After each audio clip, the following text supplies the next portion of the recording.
நண்பர்களே, இன்றைக்கு வங்கதேசத்தினுடைய பிரச்சனை ஒரு பெரிய பிரச்சனையாக மாறி இருக்கிறது. வங்கதேசத்துல ஏற்பட்ட அந்த வன்முறை என்ன? நம்ம தொடர்ந்து பார்ப்போம். வங்கதேசத்துல அடுத்த வருஷம் பிப்ரவரியில தேர்தல் நடக்கும் அப்படின்ட்டு எல்லாரும் நம்புறாங்க. இன்னைக்கு மற்றொரு தலைவரை சுட்டிருக்காங்க. வங்கதேச சுதந்திர போராட்டத்தில் ஈடுபட்டவர்களுடைய குடும்பங்களுக்கு ஒரு இடஒதுக்கீடு இதுதான் ஆரம்ப கால புள்ளி 30% இருந்தது. இதனால 2024ல இளைஞர்களுக்கு அதை எதிர்த்தார்கள். ஷேக் ஹசீனாவுடைய ஆட்சி எதிர்ப்பாகி அவர் இந்தியாவுக்குள்ள தஞ்சம் புகுந்தார். இது கடந்த முறை நடந்தது. ஹசீனா ஆட்சியை காவு வாங்கிச்சு. 2024ல் நடந்த அந்த சம்பவத்தில் ஆகஸ்ட்ல ஒரு பெரும் புரட்சி பிரளயம் நடந்து அவர் இந்தியாவுக்குள்ள தஞ்சம் புகழ்ந்தார். உயிர் பலிகளும் அதிகரித்திருந்தது. இந்த சம்பவத்திற்கு பிறகு ஒரு இடைக்கால அரசை நோபல் பரிசு பெற்ற முகமது யூனஸ் தலைமையில வங்கதேசத்துல நிகழ்த்தினாங்க. அதாவது வங்கதேசத்தினுடைய தியாகிகளுக்கு பிள்ளைகளுக்கு ஒதுக்கப்பட்ட அதுலதான் கலவரம் நடந்துச்சு. இந்த வன்முறை சம்பவங்கள் மீண்டும் அரங்கேறி இப்போது ஏற்கனவே ஒருவர் கொல்லப்பட்டார். ஹாதி என்கின்ற ஒரு தலைவர், உஸ்மான் ஹாதி. இது சம்பவத்துக்கு இந்தியா தான் காரணம் அப்படின்ட்டு வங்கதேசத்துல இந்தியாவில் இருக்கக்கூடிய இந்துக்களை குறிவைத்து நடந்த போராட்டம் அந்த நாட்டுடைய சரித்திரத்தையே மாட்டி போட்டுச்சு. 1971ல பாகிஸ்தானிடமிருந்து சுதந்திரம் பெற்றது வங்கதேசம். இந்த போர்ல 8 மாதங்கள் வங்கதேசம் பாகிஸ்தான் இடையே ஒரு பெரும் மாதங்கள் போர் துவங்கியது. இந்திய முப்படைகள் ஆதரவாக பாகிஸ்தானுக்கு எதிராக களங்கேறியது. அன்றைய பிரதமர் இந்திரா காந்தியும் இதை அவர்களை ஒருங்கிணைத்து வெற்றி வாங்கி கொடுத்தார். இதெல்லாம் கடந்த காலத்தினுடைய ஒரு வரலாறு. இதுக்கு இடையில ஷேக் ஹசீனா இந்தியாவிற்குள் ஏன் தஞ்சம் புகுந்தார்? அவர் இந்தியாவோடு, மோடியோடு, இந்திய அரசோடு நல்ல ஒரு இணக்கம் தெரிவித்த நிலையில் வங்கதேசத்தில் கடும் கலவரம் நடந்ததால் அவருடைய உயிருக்கு ஆபத்து என்று அவர் வடகிழக்கு மாநிலத்தில் சேர்ந்தார். தற்போது அவர் இந்தியாவிலே இருக்கிறார். இதற்கிடையிலே தற்போது முகமது ஷெரீப் உஸ்மான் ஹாதி, இவர் ஒரு 32 வயது போராட்டக்குழு தலைவர். இவரை படுகொலை செய்து போட்டு விட்டார்கள். இதற்கு பிறகு இப்போ ஒரு மாணவர் போராட்டத்தின் மூலம் தலைவரான இந்த உஸ்மான் ஹாதி தீவிரவாத அமைப்பு என்று முத்திரை குத்தப்பட்ட புரட்சிகர தளம் என்று பொருள்படும் இன்கிலாப் மஞ்சா அமைதியுடைய செய்தி தொடர்பாளர். இந்தியாவுக்கு எதிராக ரொம்ப வெறுப்பை பேசினார் ஹாதி.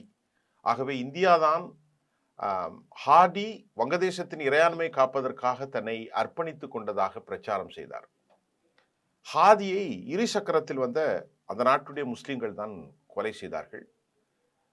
அவர்கள் தனி விமானத்தில் அவருக்கு சிங்கப்பூர் கொண்டு ட்ரீட்மெண்ட்லாம் கொடுத்தாங்க. ஆனா அவர் இறந்து போயிட்டார். இப்போ உஸ்மான் ஹாதியுடைய மரண செய்திக்கு அப்புறம் இந்தியாவுக்கு எதிர்ப்பான ஒரு அலை வங்கதேசத்தில் காட்டுத்தீ போல பரவியது. நாடெங்கும் பெரும் கலவரம். காரணம், ஹாதியினுடைய கொலையாளிகள் இந்தியாவுக்கு தப்பி ஓடிவிட்டார்கள் என்ற செய்தி தான். இந்தியாவுடைய கான்ஸ்பிரசில தான் இந்த காரணம் என்றதால் வங்கதேசத்தில் இருக்கும் இன்குலாப் மஞ்சா, ஜூலை புரட்சிகர முன்னணி மற்றும் வங்கதேச தனியார் பல்கலைக்கழக மாணவர் சங்கம் எல்லாருமே முற்றுகையிட்டு இந்தியாவுக்கு எதிராக மிகப்பெரிய ஆர்ப்பாட்டத்தை செய்தார்கள். இந்தியாவுக்கு ஆதரவாக செய்திகள் வெளியிடப்படுவதாக வங்கதேச பத்திரிகைகள் அடித்து துவம்சம் செய்யப்பட்டு தீக்கிரையாக்கப்பட்டது. வங்கதேசத்தினுடைய குற்றச்சாட்டுகளை இந்தியா கடுமையாக மறுத்துட்டாங்க. இதுக்கு எங்களுக்கு எந்த சம்பந்தமும் இல்லை அப்படின்ட்டு. ஆனாலும் இந்தியாவுக்கு எதிரான போராட்டம் தொடர்கிறது. இப்போ நேற்று மற்றொருவர் கொலை செய்யப்பட்டார், மறுபடியும் சுடப்பட்டார். இதுக்கு இடையில சிறுபான்மை சமூகத்தை சார்ந்த ஒருவர் அங்கே கொல்லப்பட்டிருக்கிறார். அவர் அல்லாஹு அக்பர், டெல்லியா டாக்காவா என்று டாக்கா தான் என்ற முழக்கங்கள் மத ரீதியாக அங்கே போராட்ட களத்தில் எதிரொலிப்பதாகவும், இன்கிலாப் மஞ்சாவின் அந்த ஃபேஸ்புக்கில் கூட இந்தியாவுக்கு எதிரான கருத்துக்கள் என்றும், அல்லாஹ் மாபெரும் புரட்சியாளர், உஸ்மான் ஹாதி அல்லாஹ் ஒரு தியாகியாக ஏற்றுக்கொண்டார் என்று மத முழக்கங்கள் அங்கே இப்போது அதிகரித்திருக்கிறது. இது ரொம்ப ஆபத்தான போக்கு. வங்கதேச முஸ்லிம்கள் அதிகமாக வாழ்கிறார்கள். அடிப்படைவாத மத கட்சிகள் இதுவரை 5% மேல் வாக்குகளை பெற்றதில்லை. அதாவது பண்டமெண்டலிஸ்ட் இஸ்லாம் ஃபண்டமெண்டலிஸ்ட் ஜிஹாதிய குரூப்புகள். ஆனா இன்றைய வங்கதேச சூழல்ல இஸ்லாமிய அடிப்படைவாத கட்சிகளுடைய கைகள் ரொம்ப ஓங்கி இருக்கிறது. சட்ட ஒழுங்கு ஒரு மயான நிலைக்கு சென்றிருக்கிறது. ஜனநாயகம் வீழ்ந்து விட்டது. கெட்டது எது நடந்தாலும் அதுக்கு இந்தியா பொறுப்புங்கிற வெறுப்பு இந்தியாவின் மீதும் அங்குள்ள மக்களின் மீதும் இந்திய சமூகத்தின் மீதும் இப்போது வன்முறை அவர்கள் அடிப்படைவாத அமைப்புகள் பரப்புகிறார்கள். வங்கதேச விடுதலை போருக்கு எதிராக பாகிஸ்தானுக்கு ஆதரவாகவும் இருந்ததாக குற்றம் சாட்டப்பட்ட மிகப்பெரிய அமைப்பான ஜமாத் இஸ்லாமி இப்போது முக்கிய அரசியல் சக்தியாக உருவாகிறது. இவர்கள் ஒரு கோர் ஹிந்துத்துவா, அதாவது இஸ்லாமிக் ஃபண்டமெண்டல் கோஸ்ட். இந்த ஜமாத்தில் இஸ்லாமி உள்ளிட்ட இந்த தீவிரவாத முஸ்லிம் கட்சிகளுக்கு கட்டுப்பாடற்ற சுதந்திரத்தை இடைக்கால அரசான முகமது யூனஸ் வழங்கியிருப்பதாகவும் சொல்லப்படுகின்றது. அவாமி லீக்கினுடைய கட்சிகளாக தலைவராக இருந்த ஷேக் ஹசீனாவுடைய காலத்தில் இவர்கள் எல்லாம், இந்த தீவிரவாதிகள் எல்லாம் ஓரளவுக்கு கட்டுப்படுத்தப்பட்டதாகவும், தற்போது யூனஸ் அவர்களை ரொம்ப ஃப்ரீயா விட்டதாகவும் சர்வதேச பார்வையாளர்கள் குற்றம் சாட்டியுள்ளார்கள். இப்போ இந்தியாவுக்கான அண்டை நாடான இந்தியாவுக்கு வங்கதேசத்தில் இப்படி ஒரு நிலை வருவது, ஒரு அமைதியற்ற நிலை நிலவுவது இந்தியாவுக்கு மட்டுமல்ல, தெற்காசிய பிராந்தியத்தில் அது நல்ல செய்தி அல்ல. இந்தியாவுக்கு எதிராக வெறுப்பு மனநிலை அண்டை நாட்டு மக்களிடையே பரவுவது சரியல்ல. இது ஒரு நேர்மறையான முறையில் பார்த்தால் வங்கதேசத்தில் ஜனநாயகம் வளர வேண்டும் என்பதுதான் நல்ல விவகாரமாக இருக்கும். மத பயங்கரவாதம், மதவாதிகள் கையிலே ஒரு தேசம் சிக்கி கொண்டால் எப்படி, அதுதான் இப்போது வங்கதேசத்தில் நடந்து வருகிறது. ஷேக் ஹசீனா அவர் இந்தியாவோடு நட்புறவாக இருந்த நேரத்தில் ஹாதி அகண்ட வங்கதேசம் சுடப்படுவதற்கு சில மணி நேரத்துக்கு முன்னாடி அவர் தனது ஃபேஸ்புக்கில் உஸ்மான் ஹாதி அகண்ட வங்கதேசம் என்று இந்தியாவினுடைய 7 வடகிழக்கு மாநிலங்கள், மேற்கு வங்கம் மற்றும் கிழக்கு இந்தியாவின் சில பகுதிகளை உள்ளடக்கிய வங்கதேசத்தின் புதிய வரைபடத்தை அவர் பகிர்ந்தார். 1947 ஆங்கிலேயர் ஆட்சி காலத்தில் வங்கதேசத்தினுடைய கடைசி பிரதமராக இருந்த ஹுசைன் ஷஹூத் ஷுஹாராவர்த்தி முன்மொழிந்த தோல்வி திட்டமே அதுவாகும் என்றும், வங்கதேசத்தின் எந்த ஒரு பெரிய அரசியல் கட்சியும் ஆதரிக்காத இந்த யோசனையை சில இஸ்லாமிய தீவிரவாத இயக்கங்கள் மட்டும் ஆதரிக்கின்றன. இளைஞர்கள் போராட்டத்தில் தன்னை ஒரு கதாநாயகனாக மாற்றிக்கொண்ட முகமது உஸ்மான் ஹாதி வங்கதேச மக்களிடம் இந்தியாவுக்கு எதிரான வெறுப்பை வளர்த்தார். ஏப்ரல் மாசத்துல அவர் டாக்கா பல்கலைக்கழகத்தில் நடந்த விழாவில் உஸ்மான் ஹாதி சர்ச்சைக்குரிய அகண்ட வங்கதேச வரைபடத்தை காட்சிப்படுத்தான் பரிவு ஏற்படுத்தினார். 1994 வங்கதேசம் ஜலதி மாவட்டத்தில் தான் பிறந்தார் உஸ்மான் ஹாதி. இவருடைய தந்தை அங்குள்ள மதரசாவின் ஆசிரியர், இமாம். மதரசா பள்ளியில் பயின்ற ஹாதி ஒரு கவிஞர், இந்தியாவுக்கு எதிரான தீவிர நிலைப்பாடு கொண்டவர். ஷேக் ஹசீனா அரசுக்கு எதிரான மாணவர்களை அவர் தூண்டிவிட்டார். போராட்டத்தில் ஊடுருவிய ஹாதி அதன் தலைவரின் ஒருவனாக உருவாகினார். நாடாளுமன்ற தேர்தலில் கூட அவர் போட்டியிட முடிவு செய்தார். மூத்த தலைவராக செயல்பட்ட இன்கிலாப் மஞ்சா அமைப்பு ஒரு தீவிரவாத அமைப்பாக அறிவிக்கப்பட்டு தடை செய்யப்பட்டுள்ளது. தற்போது ஹாதி டாக்காவில் 8 தொகுதிகளின் சுயேட்சை வேட்பாளராக பிரச்சாரம் செய்தார். 32 வயதான ஹாதிக்கு மனைவியும் 10 மாத குழந்தை இருக்கிறது. இப்ப அவருடைய மரணத்தை தொடர்ந்து வங்கதேச இடைக்கால தலைவர் முகமது யூனஸ் ஒரு நாள் தேசிய சுக்கத்தையும் அறிவித்திருக்கிறார். வங்கதேசத்தினுடைய தூதரகங்களில் தேசிய கொடி அரைக்கம்பத்தில் பறக்கவிடப்பட்டிருக்கிறது. ஷேக் ஹசீனாவுடைய காலத்தில் பொருளாதாரம் ஓரளவுக்கு மேம்பட்டாலும் தற்போது முகமது ஹாதியினுடைய அந்த படுகொலையை தொடர்ந்து ஏற்கனவே ஹசீனாவுடைய காலத்தில் 30% தியாகிகளுக்கான இடஒதுக்கீடு இளைஞர் போராட்டத்தில் அவர் நாட்டை விட்டு வெளியேறினார். இப்போது நடக்கும் இந்தியாவுக்கு எதிரான அந்த மனநிலை இந்துக்கள் ஒருவரை தலையிலே கீழ் தொங்கவிட்டு எரித்தது, அவர் கொல்லப்பட்டது.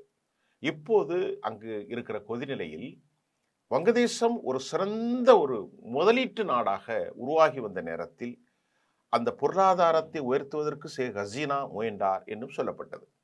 இப்போது வெளிநாட்டு முதலீடுகள் வங்கதேசத்தில் முழுமையாக குறைந்து விட்டது. ஏனென்றால் ஒரு குழப்பமான சூழல் நிலவும் போது பொருளாதார வளர்ச்சி பாதிக்கப்படும். இப்ப ஒரு இன்டர்நேஷனல் ஃபிகர், ஒரு கொள்கை என்ன சொல்றாங்கன்னா, இப்ப பாருங்க, ஷேக் ஹசீனாவுடைய அரசாங்கத்தில் ஒரு வளர்ச்சி இருந்தது. ஷேக் ஹசீனாவுடைய காலத்தில் இருந்த அந்த வளர்ச்சி கடந்த ஆண்டு வங்கதேச வீதிகளில் நாம் கண்ட இந்த கும்பல்களின் வன்முறைக்கு பின்பு அவர் இந்தியாவிற்கு வந்த பிறகு இன்னும் அவர் மீளவில்லை. இந்த கும்பல்கள் வன்முறையிலிருந்து நாடு மீளவில்லை. முகமது யூனுஸ் தலைமையிலான இடைக்கால அரசு பெரிய பொருளாதார வளர்ச்சி, வேலைவாய்ப்பு, இளைஞர் நலன் போன்ற உண்மையான பிரச்சனையில் எந்த ஒரு முன்னேற்றமும் காணவில்லை என்று சொல்லப்படுகிறது. இப்ப என்னன்னா, ஷேக் ஹசீனாவை எதிர்த்தவர்கள் அவர் சென்றால் நாடு ஒரு புதிய திசையை பயணிக்கும் என்று நம்பியவர்களும் இப்ப ரொம்ப ஏமாற்றத்தில் இருக்கிறாங்க. ஜனநாயகத்தினுடைய அதிகார அரசியலமைப்பு ரீதியாக மாற்றாமல் ஒரு கும்பலிடம் நாட்டை ஒப்படைத்தால் இது வங்கதேசத்தில் நடப்பதுதான் நடக்கும். இது இந்தியாவுக்கு முன்பாக வங்கதேசத்திற்கு பெரும் பெரும் கவலை. வங்கதேசத்தில் எப்போதும் இல்லாத அளவிற்கு இந்தியாவுக்கு எதிரான ஒரு பிரிவு இருந்து வருகிறது. அதாவது ஒரு கும்பல். அது ஷேக் ஹசீனா இருப்பால் அது செல்வாக்கு செலுத்த முடியாமல் இருந்தது. வங்கதேசத்தில் உள்ள இந்திய எதிர்ப்பு சக்திகளுக்கு ஷேக் ஹசீனாவுக்கு எதிராகவே இருந்தார்கள். அவர்கள் அனைத்து கோர் ஃபண்டமெண்டலிஸ்ட். ஹசீனா இந்தியா நோக்கி சார்ந்திருப்பதாகவும் அவர்கள் குறை வைத்தார்கள். அதே போன்று ஆதிக்க சக்திகள் இப்போது அங்கு ஆதிக்கம் செலுத்தும் போது அரசியல் சக்தியாக உள்ளன.